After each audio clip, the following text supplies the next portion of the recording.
Doing? Oh, there we are. Hi. Hi. So we're going to start talking about something that's not workforce related. It's not like there's anything labor related that's happening right across the country right now. No, we're going to start on a lighter note. Thrilled to be here. Minister. Thank you for that. Delighted. Last week. Although, I am the Minister of Labor of private sector federally regulated companies. Very important for anybody is there out there saying, what the heck is he doing here? Well, Very important. And think about that when you ask your Slido questions. Yeah. That's kind of important. So, Minister, you were in Belfast last week. I was, yeah. And that's my alma mater. He was at Queen's University. Queen's University, so they were celebrating the 25 years after the Good Friday Agreement. And I hear you also met Bill Clinton. Yeah, well, it was extraordinary. And it, you know, the Good Friday Agreement, for those who don't know, is the agreement that the Protestants and Catholic paramilitaries and political organizations reached in Northern Ireland. And with, you know, many hills and valleys and ups and downs and ebbs and flows, you know, it's worked 25 years later. I was there to escort, as it were, General John de Chastelain, who is an extraordinary guy. He was Chief of Defense Staff 2 times, U.S. Ambassador, and was called upon to oversee the decommissioning of weapons. And it was one of those positions where, you know, in a very hot atmosphere, he was frequently blindfolded by the IRA alone and taken in a car to munitions dumps. This is an extraordinarily brave man. He's in his mid-80s now, and he was there with his wife, and he is a household name in Ireland. He is a household name in Ireland. I didn't have to, I was there really to fed him, to make sure he got his due. Senator George Mitchell, Bill Clinton, Hillary Clinton, Tony Blair, Bertie Ahern, they looked after that.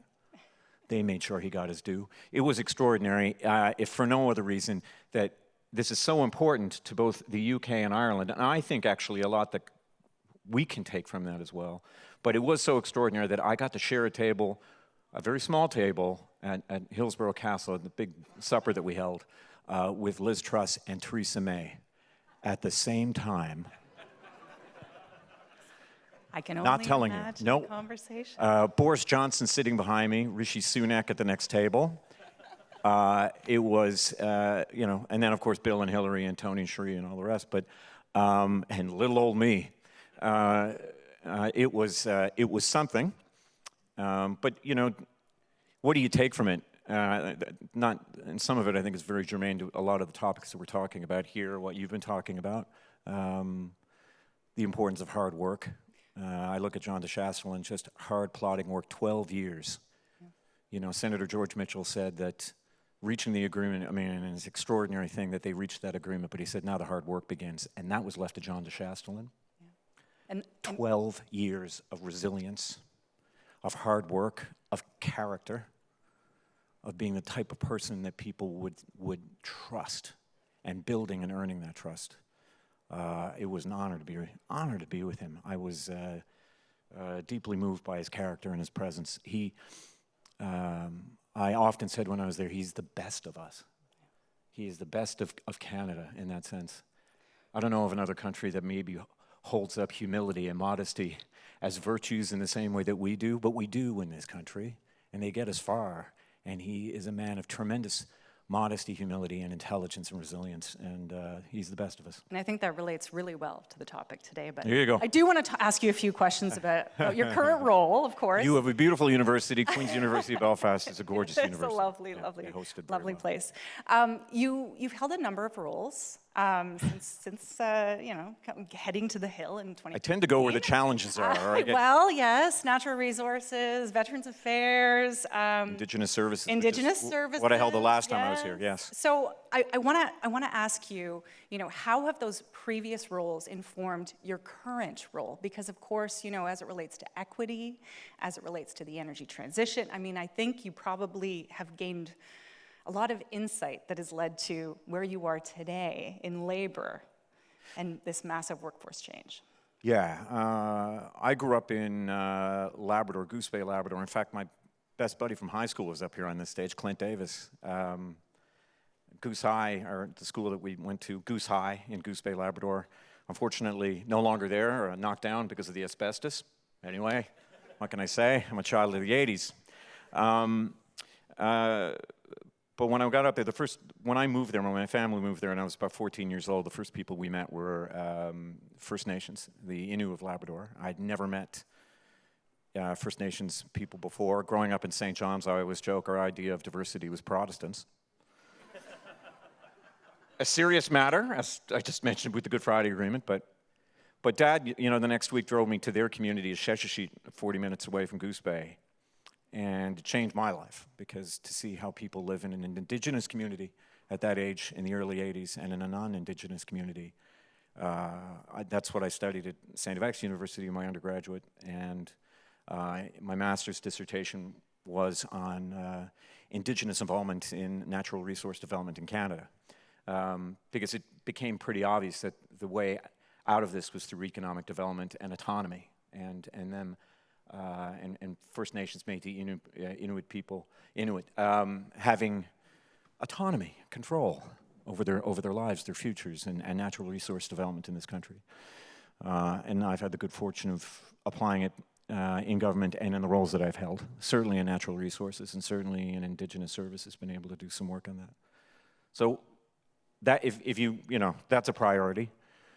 As far as labor is concerned, I became natural resources minister, and I see my predecessor, I think, is that Ann there? How are you doing, Ann McClellan? Ann will appreciate this, that, very early on, I'm a Newfoundlander who holds the natural resources portfolio, because in 2019, the Liberals were kicked out of Alberta and Saskatchewan. And somebody asked in the Ottawa Press Corps, what could a Newfoundlander possibly know about the oil and gas industry? I'm glad I got a chortle there. Appreciate being in front of a learned audience. But I immediately convened every Monday, and they indulged me, 3 former natural resource ministers, Amarjeet Sohi, Ralph Goodale, and Jim Carr. And through COVID and through an oil price war, they gave me the best advice. Ralph and I still convene every week. We lost Jim, unfortunately, and Amarjeet's kind of busy running Edmonton, so we let him away with that.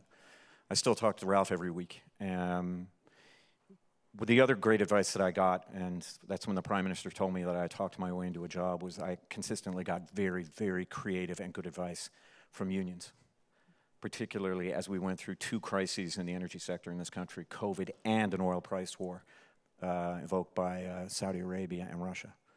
And, having to call my colleague Sonia Savage, who I had an excellent relationship with as the Alberta Energy Minister,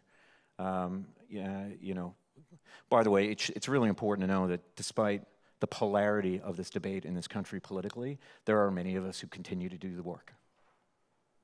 It doesn't make headlines. It's not like I keep it secret. It's not the narrative. We do the work. We do the work. Bronwyn Ayre in Saskatchewan as well. I had excellent relationships with both of them. In fact, Sonia and I, Alberta and Canada, our 2 governments, co-hosted the Canadian delegation in Stavanger, Norway, at one of the largest oil and gas symposiums in the world, 70,000 people. Never makes the headlines. It's not like I don't tweet about it. But it's important to know that we slog away at it, because we are the 4th biggest producers of oil and gas in the world. Mm-hmm. We have to own that. Mm. If we are sensibly going to talk about the energy transition in this country, we have to know it and understand it. And I shouldn't have to rely on proximity for that. See, I have an office in St. John's, I would argue the most beautiful office in the country, because I'm overlooking the Narrows of St. John's and the harbor, and the oldest city in North America. I see supply vessels going in and out of the Narrows every day to the rigs that are off our shores. But I don't think as Canadians, we should have to rely on Albertans because they're close to it, or Newfoundlanders because they're close to it. I think we just have to really appreciate that we're not going to get anywhere in this country on net zero without Alberta, without Saskatchewan, and without Newfoundland and Labrador. We're not. So, Minister, let's talk about, you've talked about a few things I want to get into. And the labor unions and we in those have, jurisdictions all work. We have very little time to do that. So, the just transition. Yes. Right? Hate People the word. are anxious. Hate the words. There you go, Ed. That's your answer. He doesn't like those two words. So Don't like 'em. we've answered that question. Nobody in my constituency likes them. What do you say? What do you say to the workers when Well, we think about what we need We've to do? rebranded. Okay, tell us. Sustainable jobs. You heard it here. Listen, all jokes aside, I mean, words matter. I think most of you in this room understand words, the power of words. Words matter. Just transition is toxic. And it is toxic to the very constituency that we need to get things going. Workers hate it. Gives them anxiety. They're in you've got a lot of oil and gas workers that were attracted to the industry, certainly in Newfoundland and Labrador, which is, and our workers are responsible not only for building Canada's offshore oil and gas industry, but as Anne will acknowledge, and many Albertans thankfully will acknowledge, and people in Saskatchewan, we've built those industries as well. We had a big hand in that, and we go back and forth all the time. As Natural Resources Minister traveling back and forth to Alberta, I joked that it's a long-standing tradition of Newfoundlanders to go back and forth to do energy in Newfoundland, in Alberta and Saskatchewan. We were kicked out in 2019, the Liberal Party of Canada. We were talking down to the very people that we needed for this energy transition, saying things like, clean jobs, which infers dirty jobs. We were talking down to people. And just transition now, and I keep getting told it comes from the labor movement. Yes, it does, but it's a highfalutin term and it's toxic now, so you got to move on. Because the only people that matter here on energy transition are workers. If you're out there, please raise your hand, but I doubt there are very many people in this room who know we're on a pipeline to tighten the bolts and the screws to make sure methane doesn't leak. And if you do, please raise your arm and the room should applaud you. Those same skills will help us with hydrogen, will help us with carbon capture, utilization, and storage, will help us with renewables. But we got to meet them. So words matter, tone matters, and then ultimately good policy. And this budget, we're saying we're saying this to investors and businesses, you are not going to be able to avail of some very generous tax credits in hydrogen, in renewables, in carbon capture, in clean tech, unless you hire union workers or pay a prevailing union wage. That is amazing. That is a game changer for this country. And that is a tangible move that says to workers out west and out my way, we believe in you. Because what they said to me initially was, all right, Regan, you're going on about renewables. A lot of them didn't pay very well and didn't want unions. So all this talk, moralistic talking down talk is one thing, but then we weren't even giving them a viable alternative. So now we are. I think this is a game changer for us, and it has vaulted us now to the second best place to invest in renewables in the world. Those changes in the budget alone. We skipped over 6 countries, we're second only to the US from that budget. So this is a big move, and it's a big move for workers in this country, and it's a big, big move for what we do and do so well, which is energy in this country. It was very exciting to see that announcement that Canada is number 2, and we know that We're happy with number 2. Well, yeah, Canada's we're Canada, 2. right? I want 1, We're but getting there. I will take a 6-point leap. We're yes. getting there, Yeah. but that energy transition is huge. We're going to need count workers, and we're going to need the skills to get there. We have to build, as I said off the top. Yeah, people were making headlines about the fact that I said we need more workers in the oil and gas sector. Where do we get them? Well, first of all, that seemed like a negative inference. Who the heck do you think is going to do the work? They're in the industry. And let me tell you, these companies are serious because they understand where the investors are going. It was the first thing I said to Sonia Savage. Well, actually, as soon as I got sworn in at Rideau Hall, which is always very daunting, and before I appeared in front of the Ottawa Press Gallery, I got a text from Sonia Savage because a mutual friend had put us in touch. You got to remember, it's 2019. We've been thrown out of Alberta and Saskatchewan. And I got a text from her saying, congratulations, Minister, when are you coming to Alberta? I texted her back and I said, how's tomorrow? And flew out. Not everybody was happy with that. What else are you going to do? Of course I'm going to do that. And then I met with Bronwyn Air in Saskatchewan right afterwards. Those things matter. Words matter. Gestures matter. You know? These things matter. And I said to Sonia, after our next meeting, only a few weeks after Christmas, you know, she convened the best and brightest in the sector for me to sit down with them and have a very, you know, closed-door session. You know, one of the things I said to Sonia, and one of the things that I picked up very early on was we do not want to be on the other side of the ledger. It was very clear in 2019, 2020 that investors were walking with their feet. And a nightmare scenario for Canada's energy sector is that long table in London or New York or Zurich or whatever, and somebody who's in charge of billions of dollars just says, what are we doing about greenhouse gas emissions? And some junior analyst sticks up his hand and just says, oh, we're writing off Canadian oil. That is a nightmare for us. It is scary how billions of dollars move at the flip of a switch and with the raising of an arm. And we can't be in that position. So I said, what is on the other side of that ledger that shows that we are serious about this? And that increasingly was net zero, which is something that we all realize now. You know, we got the Oil Sands Net Zero Pathways Alliance. That is, I never thought that would happen. It has happened. We have moved leaps and bounds. I know week by week we feel that we're turtles or tortoises on this. We have moved and we are moving. It is happening. But, you know, you got to meet people halfway, and trust me, when you are the fourth biggest, like, let it sink in. When you are the fourth biggest producer of oil and gas in the world, this is not an easy ship to suddenly steer in another direction. Realistically, it doesn't happen, and we can't afford fits and starts. Because my big takeaway from 2019 is that you'll get thrown out if you don't have people with you. It's another lesson that I learned with rate mitigation on Muskrat Falls in my province, which dominated our politics for, I would say, a decade. The prospect that people's power bills would double overnight. It would have thrown way too many people, I don't want to even disclose the number, way too many people below the poverty line. It would have been a national disaster. If you double people's power bills, it will scare you how many people go below the poverty line.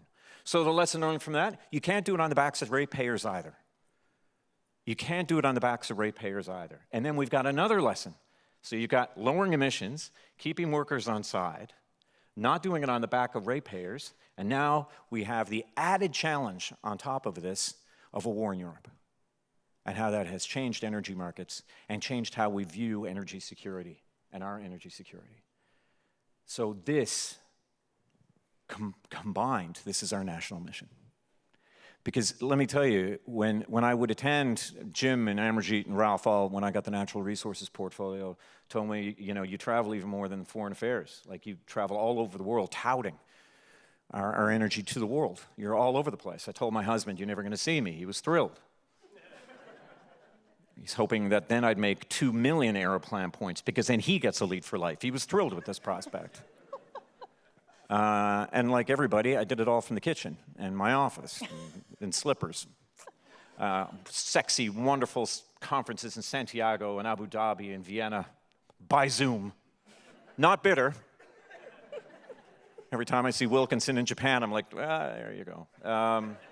Minister, But I'm cluing, but okay. It's only to say that one of the things, it's your own fault for having a Newfoundlander up here. One of the things that you learn, we all learned, is when you're at a big conference, who makes the first page in the Zoom, in the gallery view, right?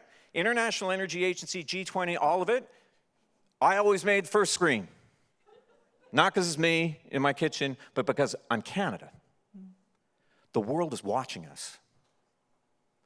Because we got the natural resources, because we have the people, and because everybody knows we know better. So this is important stuff. Like, the world is watching us. I would love to ask you questions about Atlantic Momentum and your province, but we're out of time. Unfortunately, we talked about your slippers, but...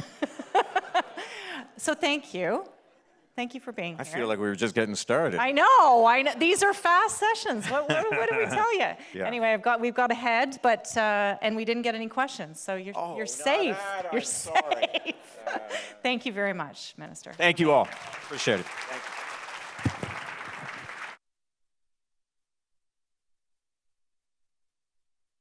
you.